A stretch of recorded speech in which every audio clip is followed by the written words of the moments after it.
नमस्कार मित्रों, आपका मेरे YouTube चैनल पे बहुत बहुत स्वागत है। जैसे कि मैंने पूर्व में एक शॉर्ट वीडियो में बताया था पितृदोष के बारे में, तो इस पे मैं संपूर्ण चर्चा कर रहा हूँ आपसे।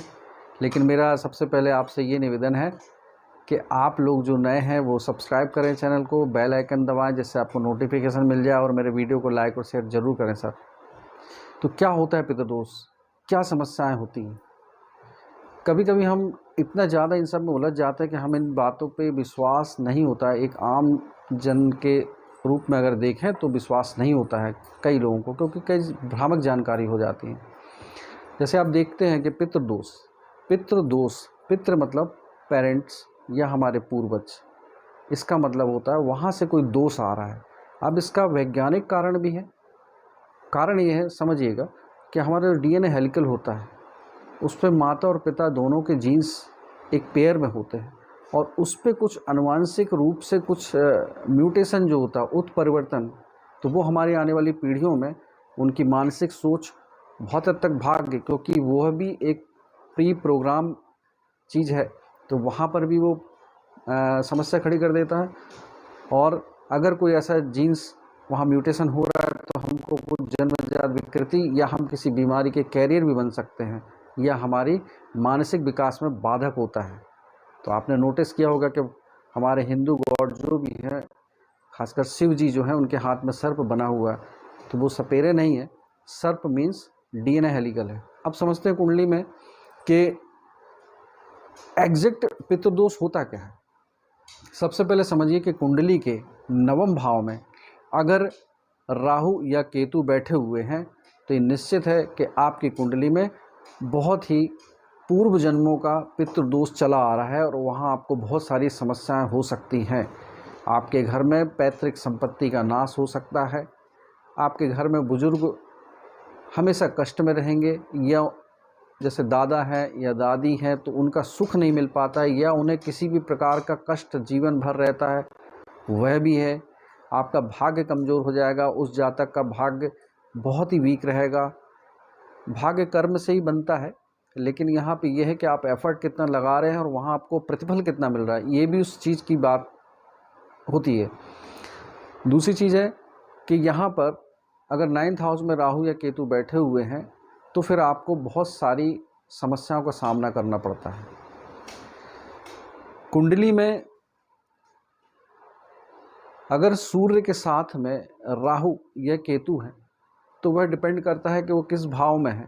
इसको भी कई दृष्टि से पितृदोष से देखा जाता है। मंगल और सूर्य की राहु में मंगल और सूर्य के साथ में राहु या केतु का होना भी एक प्रकार का पितृदोष है। वो डिपेंड करता है कि वो किस भाव में बना हुआ है। समझिए,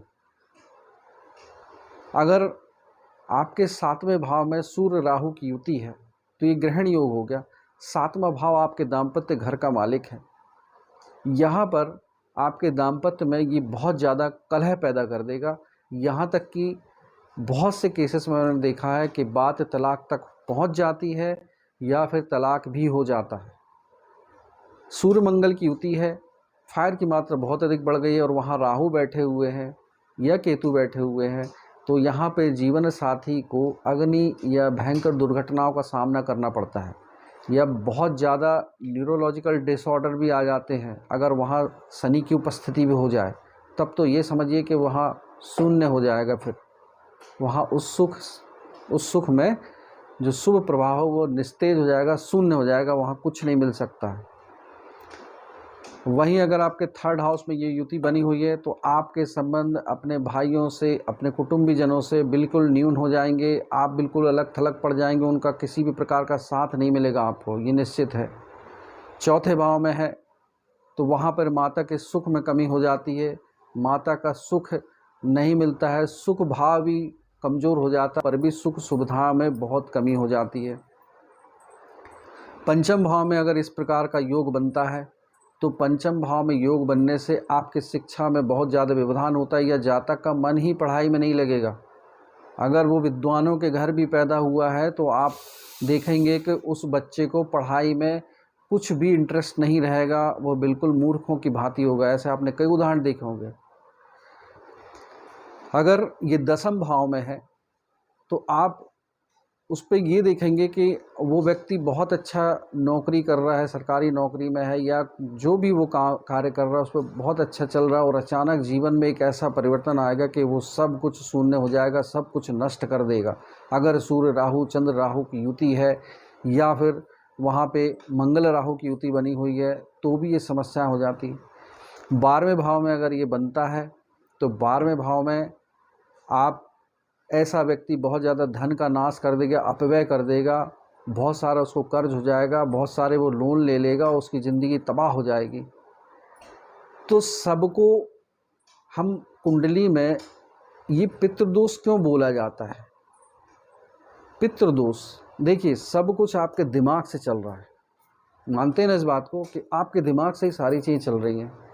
अब वहाँ होगा क्या कि ये पितृदोष हमको बताते हैं कि आपके पेरेंटल जीन्स में किस जगह गड़बड़ी हो रही है। तो सारे भाव मैं आपको इंगित कर दे रहा हूँ, भाग्य कर्म है, सब है, आपका लग्न है ना। तो यहाँ पर जब भी ये योग बनेंगे, जिस भाव में बनेंगे, तो वो उस पेरेंटल जीन्स में जो कोडिंग है, और जो उस भाव मतलब आपकी बुद्धि के विकास के लिए कौन सा जीन्स जिम्मेदार है, उस जीन्स में गड़बड़ी पैदा कर देंगे। आपका बुद्धि का विकास नहीं होगा, आप गलत फैसले लेंगे, या कोई ऐसी अनुवांशिक बीमारी है जो कि आपकी 3-4 पीढ़ी पहले और वो अचानक आपके जीन्स में ही आ गई, तो ये भी पितृदोष है। तो वहाँ पे गंभीर बीमारी हो जाती है, कॉन्जेनिटल डिजीज़ बोलते हैं, जन्मजात विकृतियाँ आ जाती हैं, ये भी पितृदोष का कारण होता है। आपके जीवन में ऐसी दुर्घटना हो जाए कि उससे उबर पाना कठिन है, आप बिस्तर पे आ गए हैं, कहीं ना कहीं हो सकता है कि आपकी कुंडली में ये सारे घर में कुछ योग हो सकते हैं जो कि पितृदोष का ही कारण बन सकते हैं। गुरु राहु की युति, गुरु चांडाल योग, यहाँ पर भी ये पितृदोष बनाते हैं, इसका प्रभाव भी अलग अलग है। 8वें भाव में है तो आपको गंभीर बीमारी दे सकता है, बहुत ज़्यादा शारीरिक कष्ट देता है। रिपु भाव में, 6वें भाव में, तो वो आपके शत्रु से पीड़ित कर देगा, आपको गंभीर डिसीज़ दे देगा। 12वें भाव में है तो आपके धन का बहुत ज़्यादा नाश अनुचित कार्यों में करवा देगा। 12वें भाव में जैसे योग बना है तो वहाँ ये देखिएगा कि व्यय की मात्रा, खर्चे की मात्रा, कर्ज की मात्रा बढ़ जाएगी, उससे आदमी का निकल पाना मुश्किल है। लग्न में अगर आपका ये योग बन गया है तो आपको चारित्रिक रूप से इतने दोष दे देगा कि उस पर मैं कुछ नहीं कहना चाहता हूँ। तो ये सारे जो योग हैं पितृदोष। पितृदोष मतलब आपके पेरेंटल जीन्स में कुछ गड़बड़ी हो रही है। अब समझिएगा कि ये होते क्यों हैं। हम जो भी कर्म करते हैं उसका फल हमको इस जन्म में या अगली जन्म में ऊर्ध्व गति है कि अधोगति है, उस अनुसार हमको भोगना है। तो वो सारी चीज़ें हमारे जीवन में आती हैं। तो सबसे पहले आप ध्यान से सुनिएगा ये बात को, मैंने इस पर बड़ी खोज करी, कुछ जो हमारा लोग हैं इस विषय में जानकार, उनसे भी मैंने संपर्क किया। तो अब देखिए कि अगर आपके माता पिता या उनके माता पिता, वहाँ पे आपके कोई वृद्धजन, आपके दादा दादी के परदादा परदादी और अगली पिछली पीढ़ियों में चले जाएं, अगर वहाँ किसी को बहुत ज़्यादा भयंकर कष्ट हुआ है और उनकी अगर कहीं गति नहीं हुई हो, वो प्रेत योनि में है, तो निश्चित है कि आपके 9वें भाव में ये योग बन के आपको देना पड़ेगा। क्यों? क्योंकि आप उन्हीं की संतान चली आ रही हैं, तो आपको वो फल भोगना पड़ेगा। उससे वो दूसरे लोग पीड़ित होंगे, दूसरों को कष्ट पहुँचेगा। अगर आपके घर में कभी किसी स्त्री का या विधवा स्त्री का अनादर हुआ है, या किसी आश्रित स्त्री की आपने संपत्ति हड़पी है, तो आपको चंद्र केतु की युति मिलेगी, और वो जिस कारण से वहाँ वो दोष बना है तो उसकी भरपाई आपको यहाँ पे करना पड़ेगी। अगर हमारे कारण किसी को शारीरिक क्षति मिली है, किसी को हमने भयंकर शारीरिक क्षति दी है, कई लोग से एक्सीडेंट हो जाते हैं, कई जानबूझ के, कई अनजाने में होते हैं, तो वो आपके 8वें भाव को पीड़ित कर देगा इस जन्म में। अगर आपने किसी भाई बहन को कष्ट दिया है तो फिर आपको तीसरे हाउस में प्रॉब्लम हो जाएगी। अगर आपने किसी के जीवन साथी के साथ कुछ अनैतिक चीज़ें करी हैं जिससे उसको कष्ट पहुंचा है, उसकी आयु छीन हुई है, बहुत सारे कर्म हैं, सोचिएगा ज़रा, तो फिर आपके 7वें भाव में भी ये गड़बड़ी पैदा कर देगा। तो ये सारे होते हैं पितृदोष। और आप खुद एनालाइज करिए कि अगर आपके जीवन में ऐसे कुछ कष्ट आ रहे हैं तो हो सकता है कि आपकी कुंडली में इन भावों पे ये योग हो सकते हैं। आप स्वयं देख सकते हैं, आपको किसी की ज़रूरत नहीं है। तो सबसे पहला है कि हम इस जन्म में वो कर्म ना करें जिससे कि फिर से हमको वो भोगना पड़े। देखिए, ध्यान रखिए, बाकी लोग तो सब कहते हैं कि सब यही हैं, ऐसा नहीं है। हमारे सनातन धर्म में तो 7 जन्मों तक का बंधन है। तो मानने वाले मानेंगे, नहीं मानने वालों के लिए तो मैं कुछ नहीं बोल सकता हूँ, उनको नमस्कार ही कर सकता हूँ।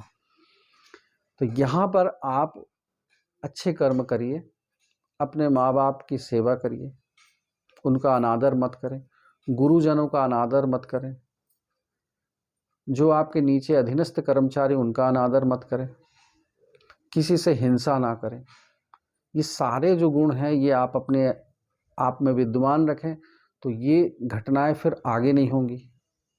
हम आगे की तैयारी कर रहे हैं ना। अब दूसरा है कि अगर ऐसा है तो फिर हम क्या करें, कहाँ कहाँ भटके। तो कुछ नहीं है। सबसे पहले तो आप, जैसे अभी पितृ पक्ष चल रहे हैं, इस पे आप संपूर्ण तन मन धन से उनकी सेवा करें, पितरों को जल दें।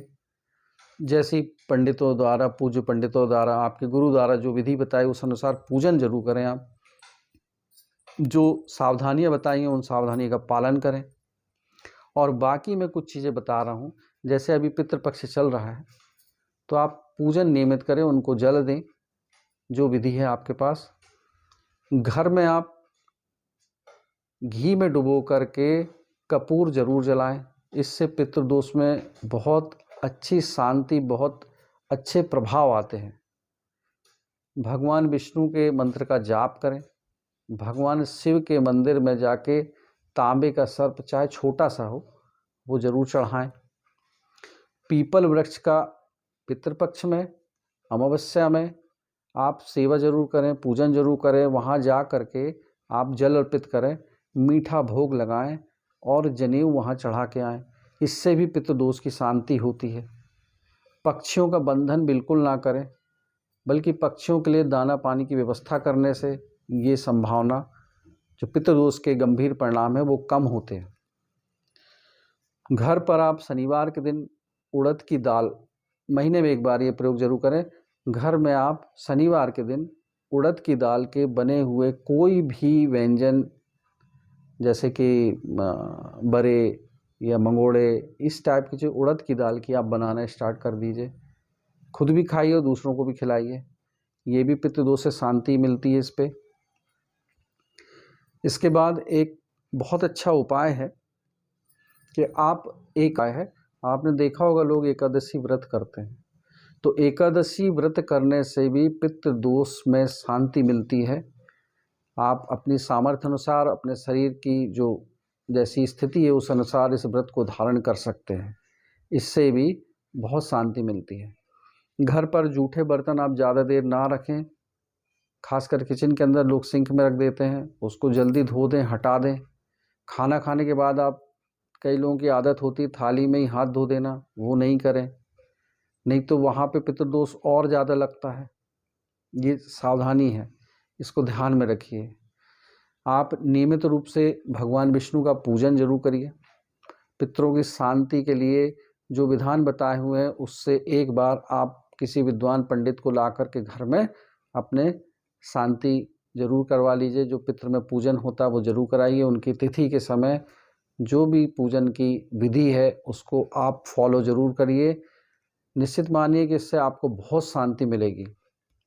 जो हम आज कुछ परेशानियां झेल रहे हैं उस पर बहुत ही चमत्कारिक रूप से हमको उन परेशानियों से मुक्ति मिल सकती है।